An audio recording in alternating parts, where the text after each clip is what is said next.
nacho dip dinner recipe. So maybe you saw the recipe go into the chat, into the Teams channel earlier this week.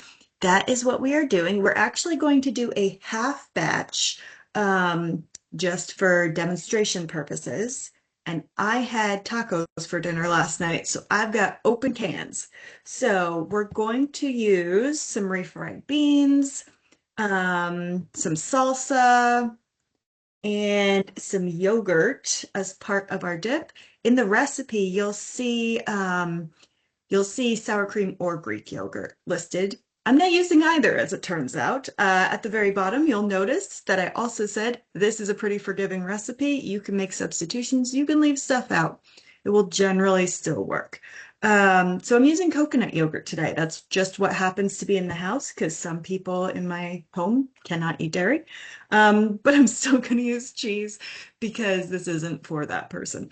So that's what we're gonna do. To dip into it. Oh, wait, first, to get it dressed up nicely, I am going to use a can of beans just to bump up the protein a little bit and a little bit of avocado salsa verde. We just happened to have that last night, but you could certainly make this closer to your favorite nachos. So if you want to be dicing avocado and throwing that in the dip, or doing a whole bunch of little jalapenos and olives. You could totally do that, whatever makes you happy. And then after we get that dip done, we're gonna cut up some veggies, have some chips on the side so that we can have like a fresh component and it isn't soggy. Um, so that's where we're going with this. Now, I have to talk fast because we only have 15 minutes and I got to do stuff fast. So I'm going to put this in my container. This is a baking safe container.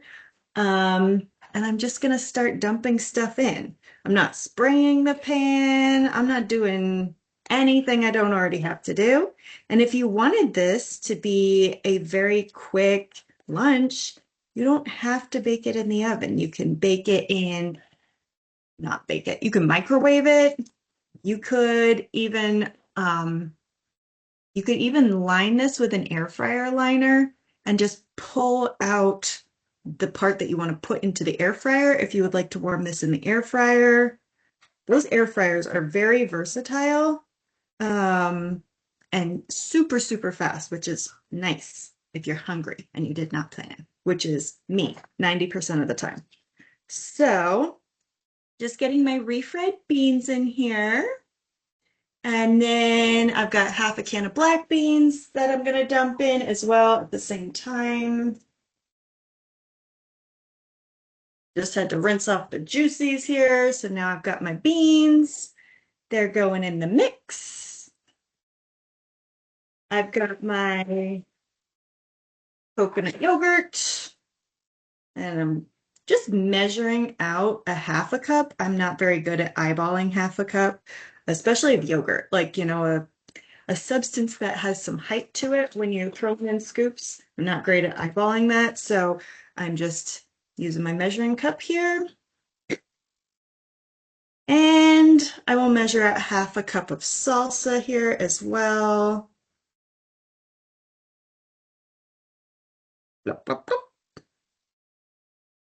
We're gonna give it a mix.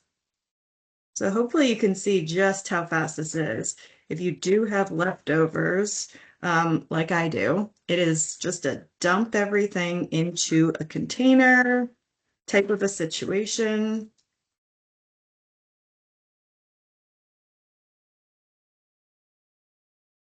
Now, not looking that appetizing yet, but don't worry.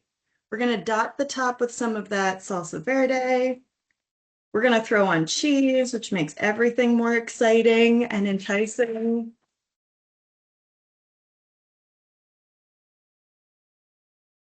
Now, I prefer to dot the top, but the world's your oyster. If you wanted to mix it into that base, um, you could totally mix whatever guacamole or similar you might want to put in. But I kind of think that a little bit of taste variety is nice. So I get like an avocado-y bite and then a not avocado-y bite. And then, you know, just a little more interesting as you're eating. So now we've got a few globules of the avocado salsa verde. And now we're going to grate our cheese. I'm actually going to tilt you guys down a little bit because I learned a new cheese grater hack that has been making my life so good. So first of all, instead of having my cheese grater upright like this, I'm just going to turn it on the side and use it like a mandolin.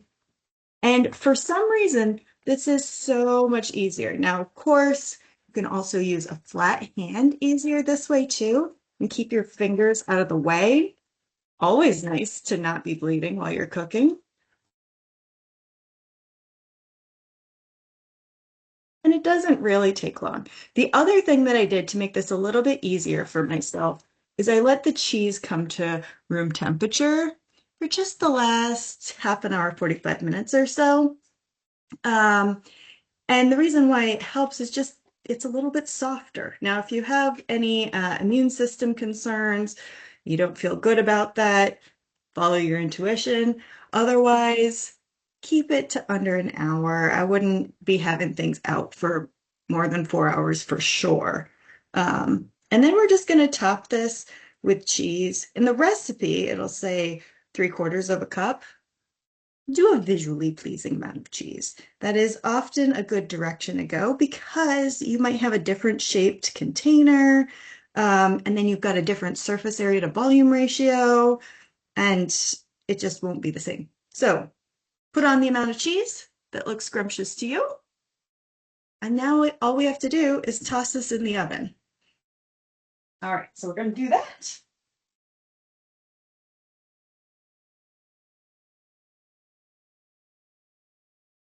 While that is getting wonderfully ooey and gooey, we're just going to cut our veggies into some nice little boat shapes. Now, I've never heard boat shaped used in a recipe to describe a pepper before, but here's what I mean. Rather than cutting this into little tiny, or like little tiny slices, I want it bigger. So this is more scoopable than this. So that's all I want to do. And as luck would have it, this just makes it faster for you too. Less cuts is going to be a little bit faster. Um, you can also tailor this to the size of your family. So if you have really little kids, you might want to do this quite differently than if you have a lot of adults with big kids. Um, but that's all we need to do here for our veggies is a couple of quick cuts. Oh, full disclosure, I did wash these last night thinking that I was going to use them for last night's dinner. So that's why I did not take you through washing this. But since we have a little bit of time here, one good way to wash peppers, especially if you have a bulk of things that you're washing, is throw everything that you're washing in the bowl, fill the bowl with water, and then add literally a pinch of baking soda. So if you like stuck your two fingers in, pinch, and whatever comes out for the win, throw that into your bowl. Just a little bit of something to break the surface tension is what we're after there. And then let it sit in the water. Give it a swish, let it sit in the water. So if I was doing peppers and tomatoes and cilantro and I would wash things that way. It's just a little bit easier. It gets into the cracks a little bit better. And I definitely wouldn't go ham on the baking soda just because that can break down the structure of the skin a little bit. And we don't want things rotting faster than they need to if this is going to be eaten in a couple of days for your lunch. Oh yeah, other people be using baking soda too. I love that. Sorry, I have not been keeping up um, with the comments very well at all here. But you guys are definitely chiming in with some really good things. Now, I like vegetables to stay cold and crunchy. If you don't, and you wanted to blend up some bell peppers, the roasted bell peppers do blend up well in, a food processor, a blender of any kind. And you could also sneak them into the dip. So if you did have very picky people and you taste the dip and you're like, okay, that will not affect their affect their taste buds too much, that can be a really good way to do it because it will only make the color a little bit nicer. This is also a good dinner if you have a variety of tastes in your home, because if we were to get one big plate of nachos for everybody, then everybody's locked into the same meal. If we have a base dip that people can dip different things into, then the people who like spicy food can dip a jalapeno pepper, and the people who like mild food can dip a bell pepper. And if you don't want to dip any vegetables at all because fiber's killing you for some reason, you don't have to do that either. So hopefully it's a little bit more customizable with this type of recipe and a little bit more practical, therefore. So I also do have some nice tortilla chips to have with this.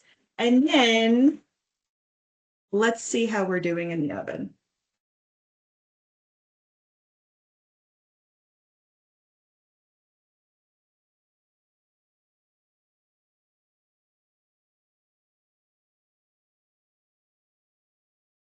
All right. So this is a recipe magic happening here. This is not the same container, obviously. Um, but we do have a melty ooey gooey dip here. I'm going to dip into it with a chip just because it is super, super gooey.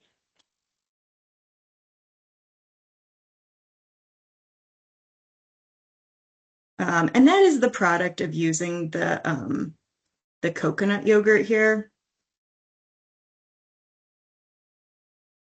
but it is still going to taste disgustingly incredible. So we've got, oh, you can't see that very well. She's not behaving. And it's so hot that I really honestly can't even eat it right now. But it will come to a dippable consistency. And if you don't want the peppers to be soggy, don't worry about it. They won't be able to cook. Even when the dip is this hot, they will not be able to cook that fast. So you can see the pepper maintains its integrity. Any questions about this recipe here?